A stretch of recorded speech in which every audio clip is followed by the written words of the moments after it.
Ladies and gentlemen, boys and girls, what is going on? My name's Boit. I'm back with some more Age of Mythology retold action.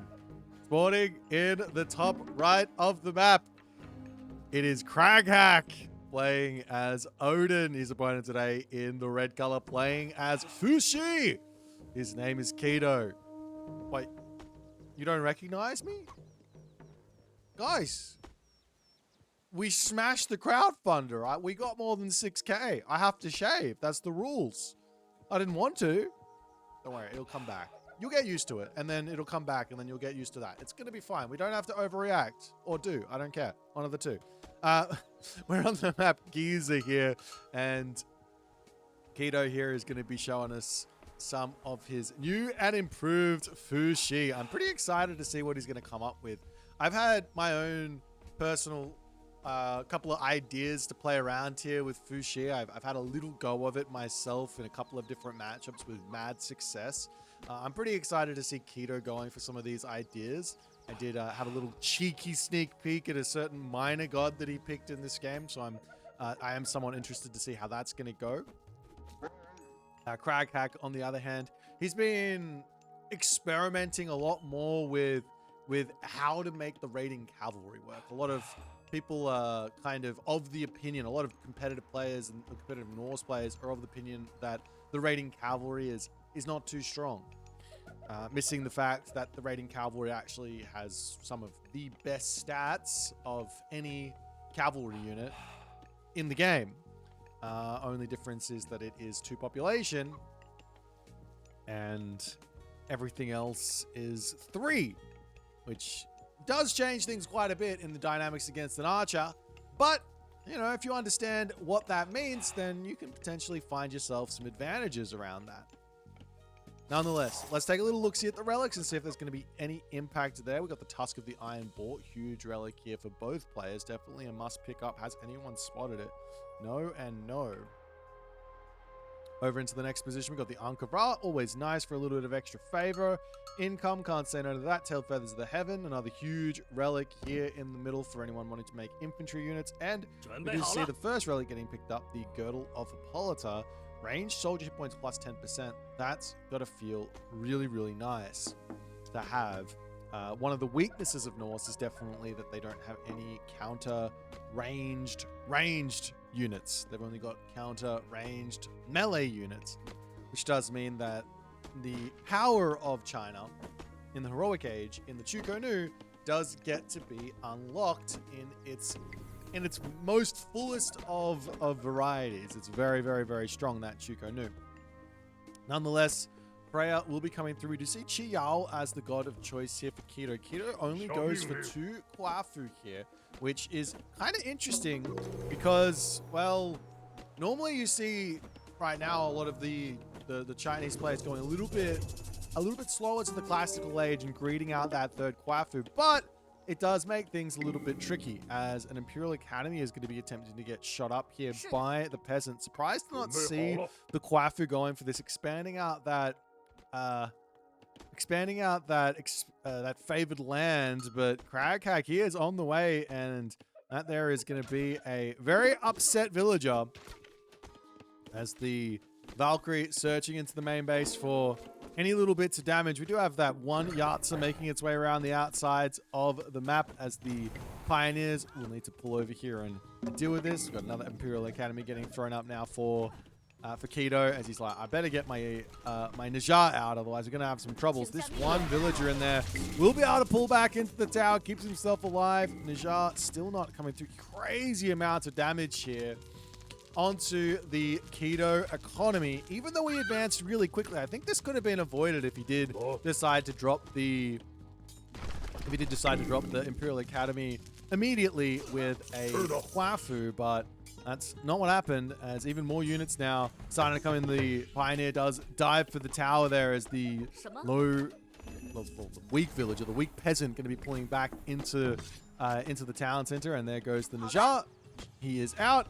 He wants to deal with that Valkyrie, but it's going to be a little bit tricky here as those Hearse are continuing to charge through here. No immediate machine workshop either is a little bit on the surprising side. We do have seen a little bit of the harassment from the Yatsu over here from Keto, as the Hearse are going to come over and try and fend that one off, but Keto is out of there. Got some revenge damage in, and Keto can now start making his way in to building the machine workshop.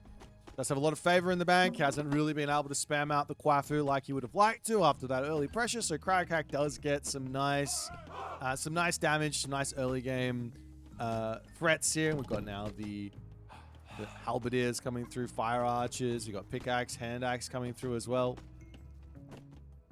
And the Yatsu over here will pull back home, and fire archers coming in will be a nice answer for those Herser, as where Kraghack is going to be going. He's already dropped double great hauls. He is going to be going very, very heavily in to this raiding cavalry idea, which is very strong. Now, I've said it before, I'll say it again. If you play a Civ that is going to be playing low movement speed, so for example, the Aztecs playing with like a 5 speed or a 4.8 speed spearman, you're going to be playing the Egyptians with the 5 speed spearman. If you're going to be playing a Civ that has low speed, you want to make sure that you limit your opponent's ability to utilize their speed to do damage to you.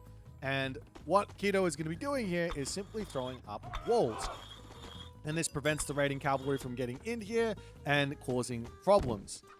The halberdier can literally just sit waiting behind the walls. The raiding cavalry come knock at the walls. The halberdier walk over, say, "Excuse me, I do not appreciate these sales calls. Please don't call this number again." And all will be good. This peasant is playing with fire though, as she decides to build that wall on the wrong side. I don't think Keto's really noticed that. He might lose that one a little bit later. Kraghack as well is already going to start building up his own walls. One of the big weaknesses of Norse is the second gold mine, so he has to sort of be careful of that, as the raiding cavalry will come through. There's nothing over onto this side just yet. Do have the halberdier upgrade coming through. I don't think this is a crazy important tech to rush anymore. It was reworked. Some people say that it was nerfed into oblivion. I actually considered it like a somewhat of a buff for the halberdier to some degree. You get a little bit more DPS on that halberdier now instead of just the snare, which basically means that instead of doing, what is it, like 3 damage, now doing 4 hack damage per second at base. In other words, it's going to be a little bit stronger against the units like the Jarl, and a little bit less effective versus the speedy units like the raiding cavalry, as that Najjar does get picked off in the middle of the map. That one hurts, and Nubar is now getting pre-queued by Keto, as Keto wants to get to that heroic age pretty quickly. Raiding cavalry and Valkyrie is now going to be starting to knock on this wooden gate. Like I said, this is going to be fine. He just has to wander over here and shoo the raiding cavalry away. These walls are going to be finishing up relatively soon too. And Kraghack still trying to get in here.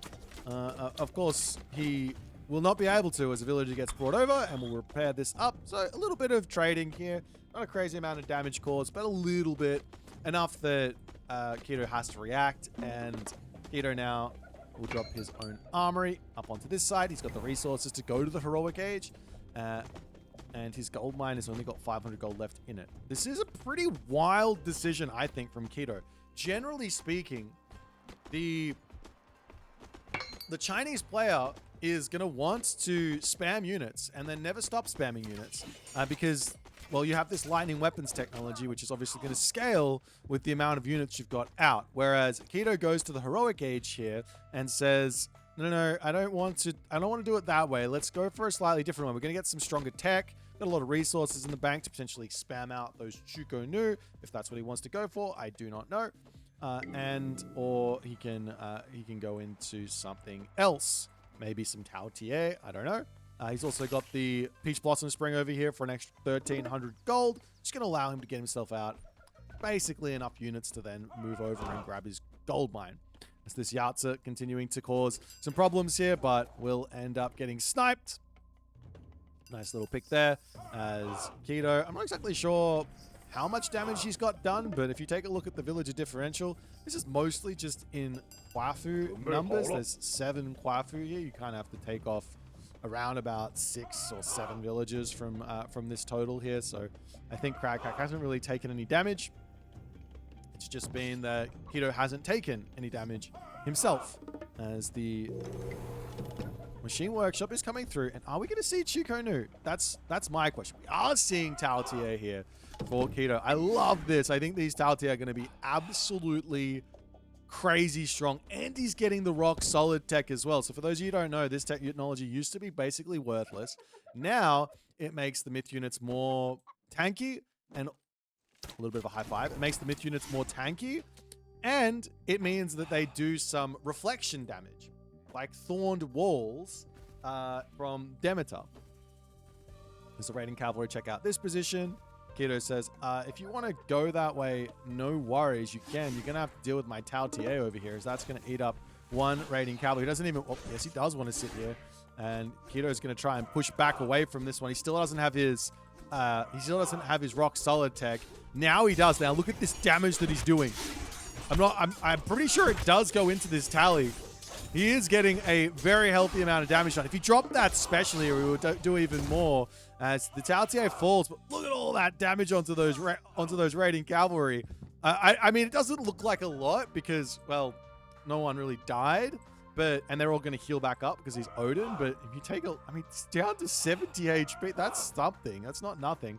In onto this position, though, Keto is looking for some sort of threats here as the Fire Archer, Tao TA shenanigans coming in. The Dwarves did have to pull away from this position for the time being, but Keto has to pull back as the raiding cavalry coming to intercept. It's such a wild attack from Keto. He's feeling very comfortable out here, but I'm surprised he's going for this. While he's doing this, he's going to be dropping the barrel over here. There goes the lightning weapons, and immediately the army will pull back. I think Keto should be looking to retreat here. Get away from these units. I'm not sure he can even win these fights or not. Look at this rock-solid technology here. It's got that cool animation that we've barely ever been able to see. But nonetheless, we will have a couple of White Horse cavalry starting to come in as Keto is getting mowed down here. He's getting chased down. Frontline will end up dying. This one Tao TA is taking some damage from the back line as Craghack tries to pull in from the back line there to take out the rest of these units, and it looks like he will win the fight to some degree here. Still a couple of units remaining, but I think that's not a terrible trade for Keto. He loses the fight, but a perfectly valid trade as he gets his ballet set up. He's got units on the back. He's going to get up a military camp. This ballet sets up even more favored land for him to get even more Tao TA out. And we'll see how it all goes as Craghack will say, hey, I want to fight. Why not go for a town center? If I win a fight, go for a town center, and we play a little bit of a different type of game. All right, a couple more military camps up onto the top. There's still not been this scorching feather tech or medium archers coming through. Maybe there's a world tier where Keto doesn't even want to go for archers versus Norse. I don't think that world exists. He's got to go for archers. Thought maybe there'd be a world where you just go for mass Tao TA and then you just utilize the special ability to nuke a backline. I mean, if you take a look at the actual special ability, it's doing 25 divine damage with a 4 radius. I don't even think it has no fall off damage either. So it's a crazy amount of damage. And if you've got like 4 Tao TA, you're doing 100 divine damage with that special. So you can kill a backline with 4 of those shots. If you get 4 of them out, you kill a backline. It's kind of a big deal, no? Anyways, we will see the Zhangxia coming through. Keto, not fully aware that he is up against 2 town centers here, but to some degree, he's got to be thinking, hang on, something weird is going on. I'm not getting attacked. My opponent's playing really defensively. I'm sitting on this ballet and I don't even have a military resource edge. Everything right now is pointing to Craghack actually being in the lead in this game. He's got more economy. He's got more military. The only thing he doesn't have here is tech. which does matter quite a bit. It does matter quite a bit. So keep that in the back of your mind as the Machine Workshop does tumble over. You see a whole bunch of axe carts actually just falling out of the Machine Workshop. I've never seen that before. Should pay attention more. Oh, there they are. Those are the axe cart things. Never mind. It's literally right in front. Anyways, up onto the top. The White Horse Cavalry looking to try and charge in here, but they will get greeted by some raiding cavalry and the Berserks as well. As Craghack was trying to get a wall up over onto this side, that's going to get denied by the Keto building placement. He has upgraded his Tautier as well. They've got that cool war paint now on them. And that's a great pull. Does get placed down to block everything onto this side, though the Tautier taking a large amount of damage from those Craghack Goaty. He wants to make these Tautier work. There's just so many Goaty here. Now, luckily for him, the Tautier does move way faster than the Goaty, so realistically, he should never be in range of those. But he doesn't have any Javelineers in the army, or not many White Horse Cav either, to actually take these out. As Keto pulls this back all the way, he wants to get involved. He's trying to bait the Goaty through to at least get them to not do a whole bunch there. There goes the new bar, as all these units dropping down on HP quite a bit. This is a new buffed thing from new bar, as it's very, very strong. It goes, not even that strong, but it's pretty useful. He takes down, I think, 10 or 20% damage. How much is it? 10% maximum hit points reduction. So I actually think that's quite a lot of damage, to be honest. Like, if you think about it, an army of, let's just say, average HP of 100, which is kind of fair. You've got 102 here, you've got 105 here, you've got 126 here, you've got 72 here. Average of 100. If their opponent's got 40... Actually, you know what? That's actually not that much damage. Your opponent's got 40 units out. That's kind of like 40... That's 400 damage. If their opponent stays on there. Probably not the best usage of this God Power. Probably not that useful. But still very, very good if you're actually attacking a position. You not only kill off the building HP, but you also get some value from actually taking down the units that are trying to defend there. As the Valkyrie do pull in here. That's some pretty brutal amount of damage there. One Tautier is going to be in to actually get something to happen here. Look at that damage from the Tautier. He's got Crush, he's got Hack. And Valkyrie is not going to be enjoying the fight there. Up onto this side, we do have a whole bunch of Berserks coming through as well. As up onto this side, an attempt to put a town center up as the Kwafu does end up going down. The Nejar trying to chase away, but the Valkyries get away. All going to be coming back up to full HP. Craghack is playing a really, really good game here. He's just... I don't know why he's behind on score. He's just behind on score. I think it's just tech. I don't know which tech it's behind, but nonetheless, the Berserk's trying to charge in, trying to deny the town center, not able to do so. He's got the villager advantage. Does not have a Freya, well, not a Freya, a heroic age coming through Skadi just yet. But he's got the villager advantage. He's got a decent enough military presence that he can get to the heroic age. He's now going there. He's got his stone walls up, fully walled up. He can now start looking to secure even more of the map. I'd love to see maybe some walls coming up onto this position here to lock off this gold mine. Maybe even looking into put a hill fort down onto this position when he can to take gold mines away from Keto. And then obviously a market already set up here from Craghack as he is planning to make this game go the distance. That being said, well, Keto now does have himself that Scorching Feathers technology. So his Shugonu are now going to start getting quite a bit of extra damage versus units that they would not normally be able to get a huge amount of damage versus. Berserk Raids coming around onto the side. We do have a Wang Di pre-queued. And I want to see the resource collection in this game. This is wild that Keto is still in the lead here. Nonetheless, he is. Ballet coming up. That's going to be enough to sort of scare these units off as the Tautier probably should be dropping its special ability here. Of course, if it takes damage, it's going to be dealing damage back from that rock solid there. But Berserk see the units, pulls back while this is going on. All the walls in the world starting to come up for Craghack. Over onto this side. Walls get broken down. Keto looking to charge in here. You can get some crazy damage done onto those villagers, onto the back line. He does not have himself the Mythic Age either. Imagine that Mythic Age to come through onto these units, but Kraghack is in position to defend this. One villager gets nommed, two villagers get noms, and there's 3 hits to take those down as the special ability does get dropped there. You can see the flames on the ground. What is the actual damage over time? 2 divine damage over 5 seconds. So it's like 10. Yeah, 10 divine damage. So it's 25 plus 10. So 35 divine damage with that if your opponent just sits in it. Of course, they're not going to sit in it, but still. The way to perfectly use this ability, by the way, is not to actually use it manually. People get this confused. You miss out on a little bit of actual damage.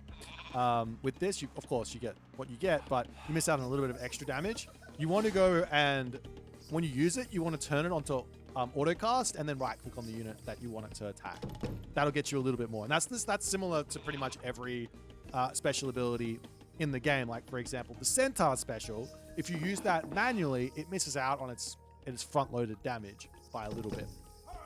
So, yeah, that's I think Keto doesn't really, you might not know that. So, yeah, you can get a little bit of extra damage done if you don't use it manually. You auto-cast it when you want to use it. Nonetheless, we do have the Winter Harvest coming through here for Kraghack. His economy is about to go into overdrive. It's 78 villages to 77 as Keto has caught up. He is now going up through Huang Di, and getting to the Mythic Age will boost up those Tao Tie, that Tao Tie threat as well, the damage as well. I love that these walls are just coming up everywhere for Kraghack. It makes Keto's ability to get around the map really, really difficult. Of course, you can just build some siege in the Mythic Age as well. You can get those axe carts to take down the walls. Also, the Tao Tie can take down the walls. Fire archers can help take down the walls as well. Villagers need to pull away here as a sage is going to come through and say, hello there, good sir. I would like to steal one of you. No, you run away. All right, fair enough. We'll get a wall back up and continue to play the game. Into the middle of the map. Ballet coming up for Keto. One more villagers going to be making their way over into the middle of the map. And there goes the Huang Di for Keto. And the big scary part about Huang Di is, as we do have the dragon coming through here, that's going to be 1 or 2 Valkyries killed. The big scary part about Huang Di is always going to be these 3 technologies in the military camp. You get those 3 technologies, and all of a sudden, the economy of, not only the economy, but also the army strength of the Chinese army just goes through the roof, because everything's so cheap to build, got so much extra HP, and it's going to be a very, very tough thing for Kraghack to be able to deal with. He has found himself in a very solid position, however. Very, very solid. It's definitely playable here. He's trying to grab this town, and this gets denied as Najar, the adult, is in to say, get out of here. And the rest of those berserks will run. Dwarves making their way into the middle gold mines. You can see that the gold mines have finished up over here. Kraghack has not started his trade route just yet. He definitely should have been thinking about it already. He's already got the market up, but both players are going to be running out of gold in this game, and the problem is that one player's gold expenditure is going to be a lot less than the other player's gold expenditure. Take a look at this.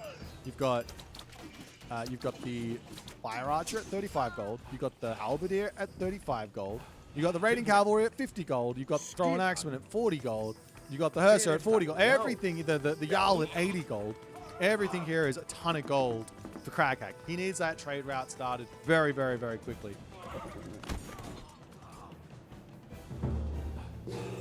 As there goes the Mythic Age for Kraghack. The Fimbulwinter does get dropped down into the main base. These Keto villagers going to be pulling in. We do have the Hundun coming in. This unit as well with this rock solid tech could be an amazing spend. It's like so much HP for this bad boy. At base, it's 2182, 3429 in hack and pierce, respectively, and then obviously gets extra from rock solid. And I think he might also get extra from the tech as well. Is that right? Does this do anything? No, it's just more damage on the banish. How much damage does that even do? Is that worth grabbing? That's 40. So yeah, it goes up to like 120 divine. That's a crazy amount of damage. And it's got a... Hang on. Is this unit not insane? Why does no one build this guy? Well, someone's building this guy. 200% on the banish? Are you kidding me? That's like 120 divine damage. I was hyping up this guy who was doing how much on that special? 35 divine? 120 divine with an AoE of 8? Maybe it doesn't do any... No, it has no fall off with distance. Wait, surely I'm going crazy. Does everyone take 40 divine here? I gotta see the banish. Comes in. Okay, he died. He only hit one unit as well. That doesn't count. This unit's busted. I'm gonna go out and say it. I'm saying the Hundun is busted. That unit looks from the tooltip absolutely cracked. What the hell? In a good way. Cracked in a good way. Nonetheless, units coming in onto this side can be targeting down these guys. We do have a little bit of an attack onto this gold mine. Keto needs this gold mine here. He is sitting at full population. He's trying to grab his towns into now as some villagers do sneak around. No buildings down here for Kraghack to sort of deny that, as the army does pop out here. He's got the champion infantry, but his archers are only at medium. He's now going up to heavy. That'll be a big help for him on this fight, as the Yinglong is coming back through, but there's so many Kraghack Goaty that this Yinglong really can't sit here and take it. And actually, Keto just says, I'm just going to sack that. I don't think that was the right move. He could have, at the very least, done a little bit of cheeky, fancy footwork with his Yinglong there, but nonetheless, there's the special. So it does. It hits all of them. Look at they all take so much damage. All right. No. That is a incredibly powerful unit. Guys, if you haven't thought about spamming the Hundun, spam the Hundun. Get the tech, spam the Hundun. That guy is incredible. He might be the best Mythic Age myth unit for China at the moment. Qinglong is good and all, but Hundun, this guy means business. Nonetheless, we will have the Spoils of Vortec as well coming through now for Keto, as he's like, I want to get some more economy. I'm feeling a little bit poor. He doesn't have his market set up. His gold mine is at 2,700.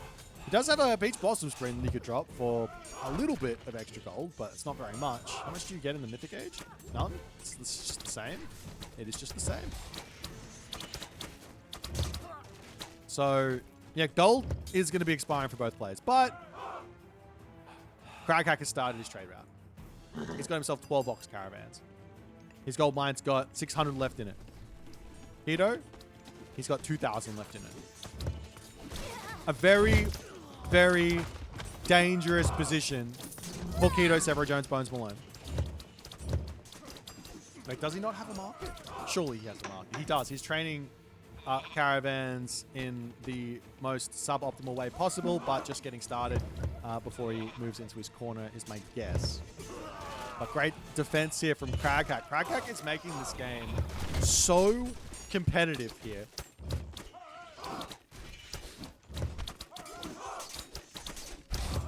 There's all the fire archers starting to come out. We have the Tautier coming through as well.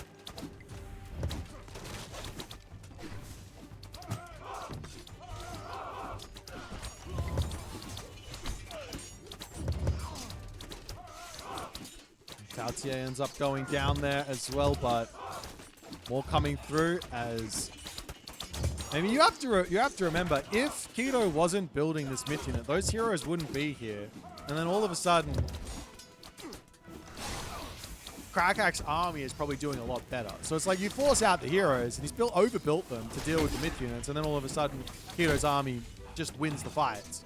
So it's like a little bit of multiple angles here, as we will see some Fenris Wolves coming in for Kraghack. I like that move. They do build pretty quickly. I can't remember exactly the speed, but he's got 2 temples out. He's actually building them into the temple here.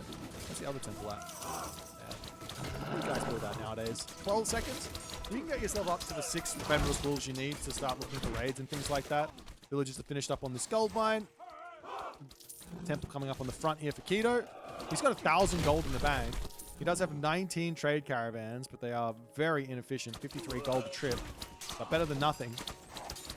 But the problem here is for Craghack, like I said, his gold expenditure is so much higher than Keto's. So he's just struggling to get an army out.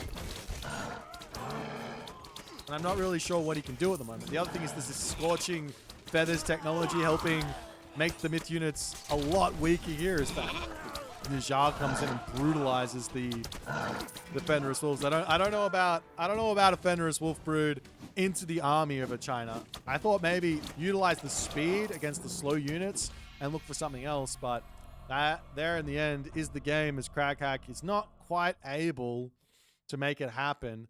A very, very, very nice try from Craghack. I love the walls. I love the map control. I feel like had he been a little bit more proactive into denying this gold mine and securing this for himself, this would have been a win for Craghack. Coming in, spamming hill forts while he had somewhat of an advantage rather than messing around over onto this side. If he just grabbed this gold mine in the middle, yeah, this game, or in the middle, this game could have just been gone the other way without a question. The other unit I want to go in and see, this guy is crazy. Are you kidding me? Am I crazy? Is this not... I think you turn off the fear. I don't think that does anything, to be completely honest. The chaotic fear, just turn that off. No, you know what? Normally I don't do this. I just want to go into the editor. Let's go into that. I need to see this for myself. I'm showing you guys for this finish. We got one little test to do. I'm gonna get some Hundun. I'm gonna get the technology. I can't even remember what it's called, but that's okay. I can just research it. We go Hundun, 1, 2, 3. We're gonna go with a whole bunch of enemy Toxotes here, just to see if I'm right on this. So actually we don't even need a whole bunch. We just need one. We just need one here, and we need a temple for me to get the tech. All right, one temple please for player 1. Okay, and I will be Shenong, and I will be as the Huangdi, and I will just dev as to get my tech in. So this here should literally just one hit this backline, right? It literally should. I just wander in, and then I just do this. Wait. Holy damage! He just did 620 damage in one attack. 2 attacks. All right, guys. Yeah, this is troll. The chaotic fear is literally troll. Doesn't do anything. Look at it. It doesn't do anything. In fact, it makes this worse because it sends all the units away from it, so it's not going to be able to line up to use the banish. There you have it, guys. Hundun users. Select all Hundun, Alt Q to turn this ability off, and then use this ability on cooldown to absolutely and unequivocally deny anything from ever being able to get through. Only you guys who stuck around to the end get to know this. Everyone else won't know. See you in the next one.